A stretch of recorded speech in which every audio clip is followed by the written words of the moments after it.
స్వామి వివేకానంద చక్రవర్తి ఏంటి చక్రవర్తిని తీసుకుని హాస్పిటల్కి వెళ్తున్నావా? అక్కడ ఆపడానికి 100 మందిని పెట్టేనే.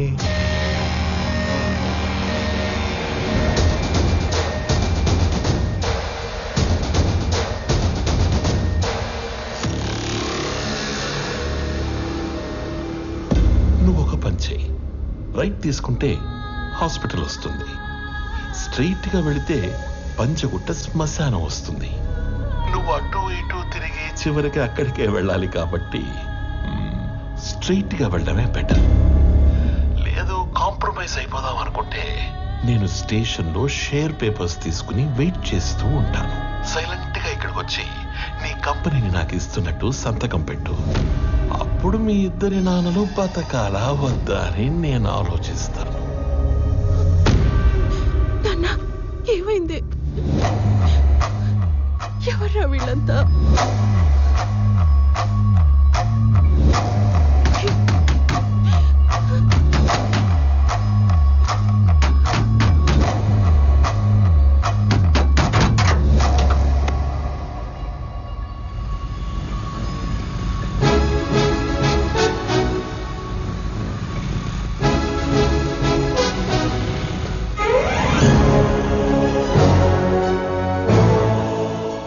తిరిగే మాకు ఉద్యోగాలు ఇచ్చారు, ఇప్పుడు కూడా ఉపయోగపడకపోతే ఇంకెందుకు? మీరు వెళ్ళండి సార్, నాన్నగారిని మేము చూసుకుంటాం.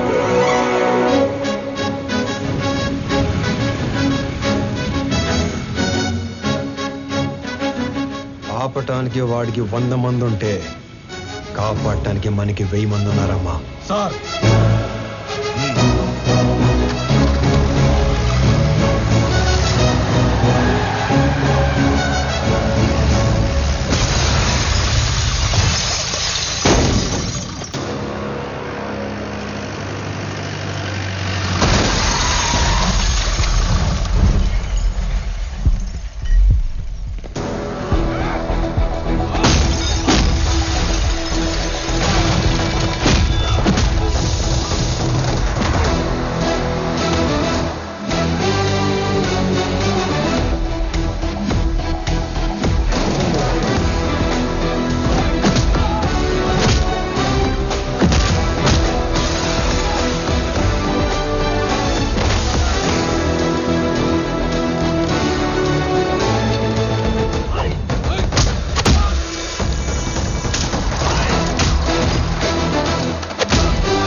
If you try to be a hero, you will see a wild villain in me.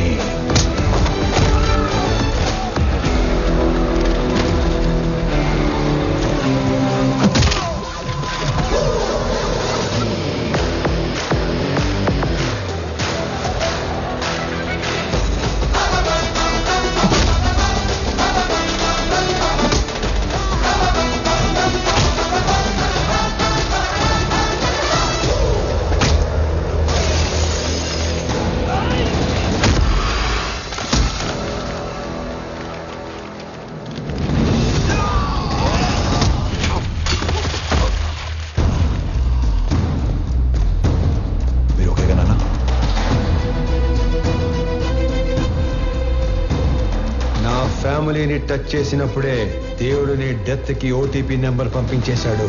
Swamy Vivekanand Chakravarthi, you are 1 time password.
Enjoy చేసావు. Now it's my turn.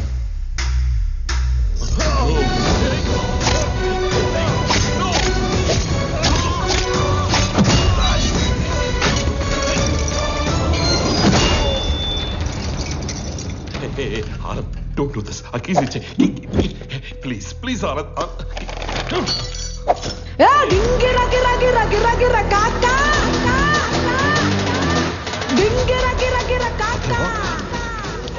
Hey, CI, వాడిని షూట్ చేసి ఆ కీస్ తీసుకురా.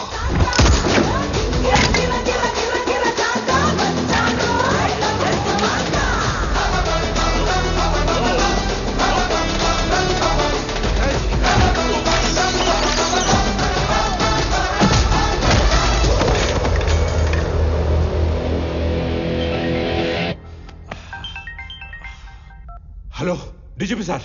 కరెక్ట్ టైం ఫోన్ చేశారు sir. ఎవడన్నా స్టేషన్కి వచ్చి నన్నే కొడుతున్నాడు సార్. వెంటనే ఫుల్ బెటాలియన్ పంపేయండి సార్. ఎవరతను? కుక్కడపల్లి స్లమ్ ఏరియాలో ఉండే మిడిల్ క్లాస్ నా కొడుకు సార్. అది ఇందాక. ఇప్పుడు అతను people mart company CEO.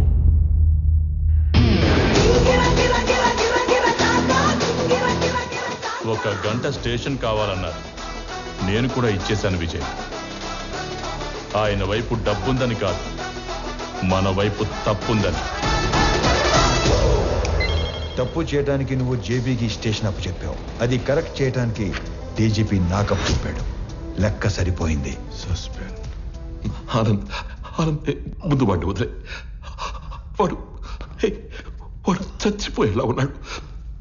Please please నా మాట విను, వదిలే ప్లీజ్. నాకిద్దరు అమ్మలు, ఇద్దరు నాన్నలు, 2 ప్రేమలుంటాయని తెలుసు.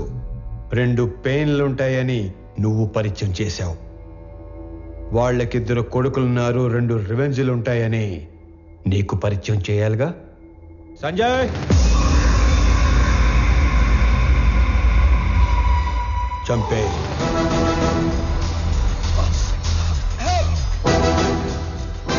ఆనంద్, నీకు తెలియని విషయం ఏంటంటే నేను వదిలేసిన నీ కంపెనీ మీద కన్నేసిన ఇంకో పిల్ల విలనున్నాడు. వాడు నా తమ్ముడు విక్రమ్ చక్రవర్తి.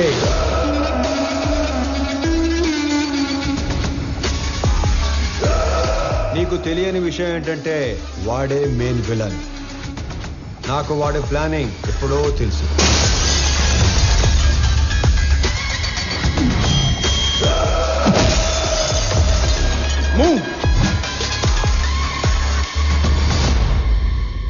వాడు నన్ను చంపి CEO అయితే ఎంప్లాయీస్ దృష్టిలో విలన్ అవుతాడు. నీలాంటి వాడిని చంపి CEO అయితే హీరో అవుతాడు. మీరు ఆనంద్ గారిని ఎప్పుడు వేసేస్తారా, నా కొడుకుని ఎప్పుడు CEO చేద్దామని ఇన్ని రోజులుగా వెయిట్ చేస్తున్నాం. కానీ CEO ప్లేస్లో ఆనంద్ ఉండకూడదు, నా కొడుకు ఉండాలి. ఈ ఆటలో అసలు పిల్ల విలన్ నువ్వే జేపీ. ఈ టైంలో ఇవన్నీ నీకు ఎందుకు చెప్తున్నానో తెలుసా? I'm killing time and I'm killing your son. నీకేం కావాలన్నా ఇస్తాను. నేను మళ్ళీ నీ కంపెనీ వైపు రాను. I promise you. వాడిని వదిలే ప్లీజ్.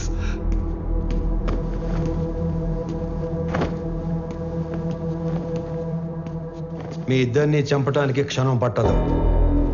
10 మందిని చంపితే వైలెన్స్, అదే 10 మందికి పనిస్తే బిజినెస్. బిజినెస్ చేద్దాం చెప్పి వైలెన్స్ వద్దు.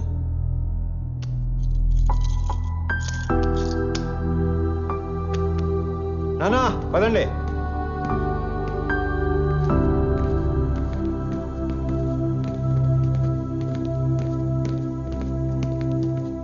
అన్నయ్య, పెద్దనానికి ఏం కాదు.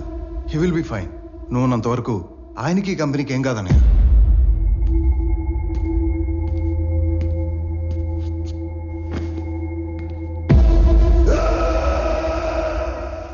ఇదిగోండి సార్, ఇక్కడ పేపర్స్ అన్నీ ఉన్నాయిగా? అన్నీ ఉన్నాయి సార్.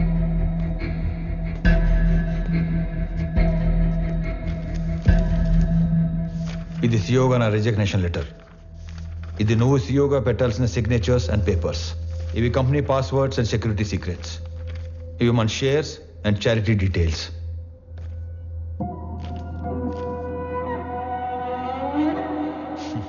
ఇవన్నీ నా దగ్గర ఉన్నాయనేగా నీలోంచి విలన్ పుట్టుకొచ్చాడు.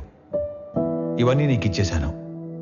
మీ పెద్దనాన్న ఎత్తుకొని పెంచిన విక్రమ్ని ఆయనకి ఇచ్చేస్తావా? నా ముందున్న విక్రమ్లా కాకుండా చక్రవర్తి గారికి తెలిసిన విక్రమ్లా ఆయన ముందుకెళ్తావా? ఆనంద్, నానా, జేబీ ప్రాబ్లం సాల్వ్ అయిపోయింది. ఇప్పుడు సియోగా సైన్ పెట్టమంటే నన్నే కంటిన్యూ అవ్వమంటున్నాడేంటి? ఎవరిని? ఆనంద్నా? పెంచిన నేనే కన్విన్స్ చేయలేకపోయాను. నువ్వు చెప్తే సీఈఓ అవుతాడా? ఎన్ని చెప్పినా నేను ఈ ఇంటికి కొడుకునే కానీ వారసుని కాదు అంటాడు. నా ప్లేస్లో నిన్ను కూర్చోబెట్టాలనే ప్రపంచంలో బెస్ట్ యూనివర్సిటీకి పంపించి నీతో మాస్టర్స్ చేయిస్తున్నాడు. నాకు హెల్త్ ఇష్యూ వచ్చాక నిన్ను పిలిచి సీఈఓ చేయాలనుకున్నాం. ఈలోగా జేపీ ప్రాబ్లం వచ్చి పడింది. ఈ టైంలో నువ్వు ఫ్రంట్ లైన్లో ఉంటే జేపీ నిన్ను ఏమైనా చేస్తాడేమో అని తన లైఫ్ రిస్క్ లో పెట్టుకుని సీఈఓగా ముందు నిలబడ్డాడు. ఎందుకో తెలుసా? నువ్వు సైన్ చేసే టైంకి నీ కనుచూపు మేరలో కూడా ఏ ప్రాబ్లం ఉండకూడదని. రాజులా పక్కన కూర్చునే అవకాశం ఉన్నా సైనికుల్లా ముందు నిలబడేవాణ్ణి ఇంకెక్కడైనా చూడగలమా? నేను చచ్చిపోవడానికి ఒక్క క్షణం ముందు నేను ఏం సాధించాను అని తిరిగి చూసుకుంటే అది 1000 కోట్ల ఆస్తి కాదు, 1000 మంది ఉద్యోగస్తులు కాదు, డాక్టరేట్లు, పద్మశ్రీలు కాదు. వీడు వీడు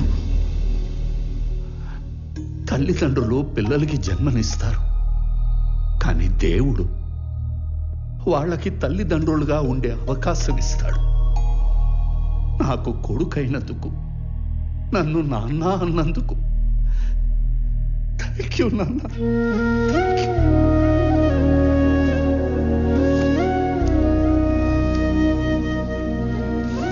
I lived successfully. Now I will die successfully.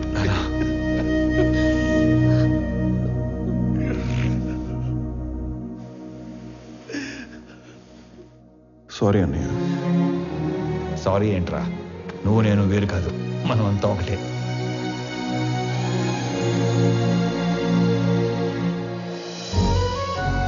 KG గోంగూర ఇవ్వండి. గోంగూర కేజీలు ఎవరు కట్టలుగా ఇస్తారు. 4 కట్టలు. రా నాన్న. అమ్మా యశోద, అలవాటు చేసుకో, అలవాటు చేసుకో. అలాగే నాన్న. ఓ నానోయ్, ఉద్యోగం వచ్చింది. ఫ్రెష్ అయ్యి వస్తా. ఒక్క నిమిషం. ఆనంద్, చెప్పండి నాన్న. సుబ్రహ్మణ్య గారి పెద్దబ్బాయి ఇంజనీరింగ్ అయిపోయిందట. ఓ. ఉద్యోగం కావాలని అడిగారు. ఓకే, సరే పంపించండి, ఎదురు చేద్దాం. అలాగే. చెప్పండి. ఏమండో ప్రణయ్ గారు, అంతా ఓకేనా? టైం పాస్ బానే అవుతున్నట్టుంది. అవును, నువ్వు అంత పెద్ద కంపెనీకి సీఈఓవి కదా, స్వామికి ఒక జాబ్ తెచ్చుకోవడానికి ఎంత టైం ఎందుకు పట్టింది? ఆల్టర్నేటివ్ డేస్ వస్తాను, నెలకి 15 రోజులు పని చేస్తానంటే ఎవడెత్తాడు జాబు? అందుకు. ఏమండే, మీ అమ్మాయికి మంచి సంబంధం కుదిరింది, రేపో మాపో పెళ్లి చేసుకుని వెళ్ళిపోద్ది. ఆ తర్వాత మీ పరిస్థితి ఏంటి? ఏముందిరా, కూతురికి పెళ్లి చేసి పంపించేశాక పెళ్ళానికి ఒంటరిగా దొరికిపోతాం. దాని చేతిలో చావడం, ఇన్నాళ్ళు నువ్వు వేసిన ఎదవ డైలాగులకు నిన్ను చంపడం, ఈ 2 పనులు నాకు. ఏంటని చంపేస్తారా? ఇదే జోక్ ఎన్నిసార్లు వేస్తారు మీరు? నాకు గనక కోపం వస్తే ఎంత దూరం వెళ్తాను. వాకింగ్ అసలు నీకు ఎలా కనపడుతున్నాను రా? కొంచెం మసగ్గా కనపడుతున్నారండి. ఈ మధ్య కొంచెం సైట్ వచ్చింది. నేను ముక్కలుగా నరికి. అమ్మగారు, ఆ ములక్కాయలు దాన్ని ముక్కలుగా నరికేస్తారంట.